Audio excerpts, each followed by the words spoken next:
My name is Miriam Franklin, but you can call me Timbel. You're welcome back to my channel, where we explore the world of personal finance and self-improvement through books. So if this is the kind of thing you like to hear or the kind of thing you'll be interested in, please do well to subscribe, like and share this video. Turn on the notification bell so that you'll be notified whenever content about personal finances comes up in this channel. Are you interested in the psychological aspect of wealth creation? Psychological aspect has to do with your habits, your traits, how you think, what you do in order to achieve success. Then, this book is for you. Say hello to The Psychology of Wealth by Charles Richards. This book has a comprehensive overview of the skills and mindset necessary for success. So you should get this book.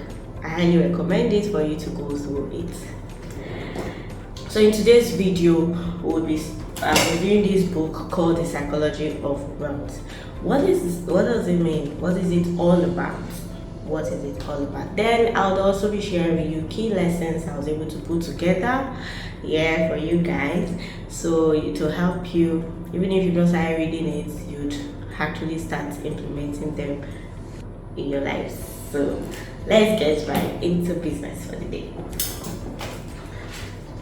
So the psychology of wealth, as the name implied, is just making you understand your relationship with money and achieve prosperity. It is written by Dr. Charles Richards, who happens to be a psychotherapist. So in this book you will find stories of people who have faced adversity with courage and also created extraordinary lives.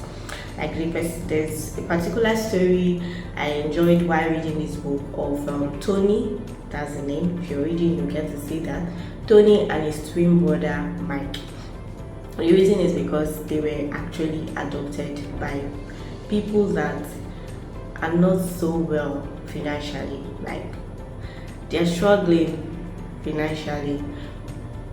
So I really enjoyed the story because the story was relatable for me. I was able to relate to it and understand, because we know that today we live in a trying economic environment where every single day we have to make financial decisions. We think of how we can actually upgrade ourselves, how things can get better for us financially, and there's so much advice, tips in this book that can help us. I'm sharing with you today 4 key lessons, key takeaways from this book, because this book focuses on helping people develop a new way of thinking about prosperity and improving their lives, even in uncertain economic situations or economic times. So what are those things? How are you supposed to think? What is that trait? What is that attribute you need to cultivate that would channel or keep you in line with your financial goals? Number 1 key takeaway I got from this book is wealth is a state of the mind. This reminds me of the story of Tony and his twin brother Mike. It's when they were kids, actually, they don't really know what it means to be poor. They were not seeing themselves as poor because they don't know what it is to be poor. The only thing they knew that then there was not much money. So imagine as a kid, and I'm sure we can relate with that. We don't call ourselves as we don't say, if people ask us, are you rich or poor? We don't say we're poor. Even if there's not so much money available to us at home. There's no money. There are so many successful people around us that must have gone through bankruptcy. At some point in their lives, they would not have money. Nobody will say, these people are now poor, or these persons are poor. No, they won't say that. So it's Dr. Richard emphasizes that wealth and poverty are both states of mind. So what is it to you? Let me know in the comment section. Do you agree with that? That wealth is a state of mind, not just a physical reality. Our thoughts and feelings about money shape our financial lives. Second key takeaway I got from this book, that we need to understand our family's financial dynamics. What does that mean? Recognizing and overcoming negative messages about money can actually help you and I achieve financial success. Then we know that while growing up, a lot of us must have been in families that will hear different negative messages about money. Okay, money is the root of all evil, blah blah blah. Not knowing that it's the love of money that's actually the root of all evil. Money doesn't grow on trees, so that tends to shape our mindsets about money. Some persons will say, "Why do you want to be rich? Being rich would only make you become the worst person." Not realizing that when you're actually rich, that is when you see the true nature of somebody. Who the person really is will automatically show up when you are rich. Who you really are will show up when you're rich. So when you recognize this, overcome negative family patterns. Yeah, family patterns. In my family, we don't do this. In my family, we don't take risks. In my family, we don't spend our money anyhow. Different negative thinking or mindsets that we must have learned from our family or our teachers or our mentors while growing up. This can actually shape our mindset. This can affect us. Our finance, eventually our financial success. So we need to recognize and overcome negative family patterns, and this can help us achieve financial success. Number 4 key takeaway is understand the true meaning of money. Money is only a means of barter to acquire goods and services. It's something you pay.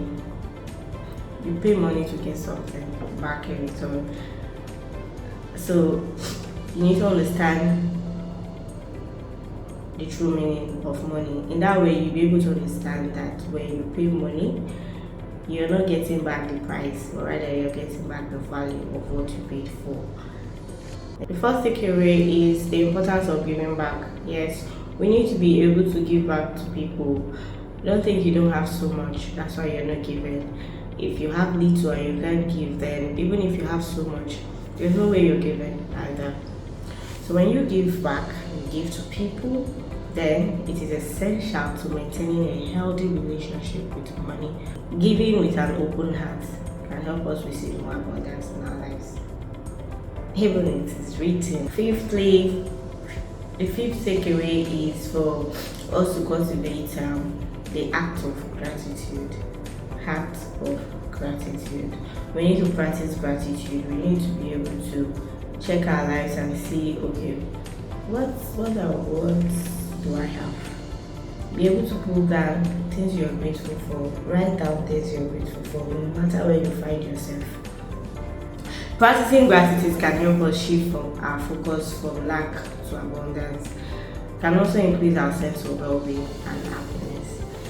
So this is it for today. In the next video coming up, you'll be able to see more takeaways from the book Psychology of Wealth. I'll be stopping here. Do well to subscribe, like, share, and also tell me what exactly resonated with you so that we can talk about it. And if you've read this book, if you've read the Psychology of Wealth, please let me know in the comment section and let me know what you think about the book in general. What lessons, what tips were you able to get from the book? Thank you for watching.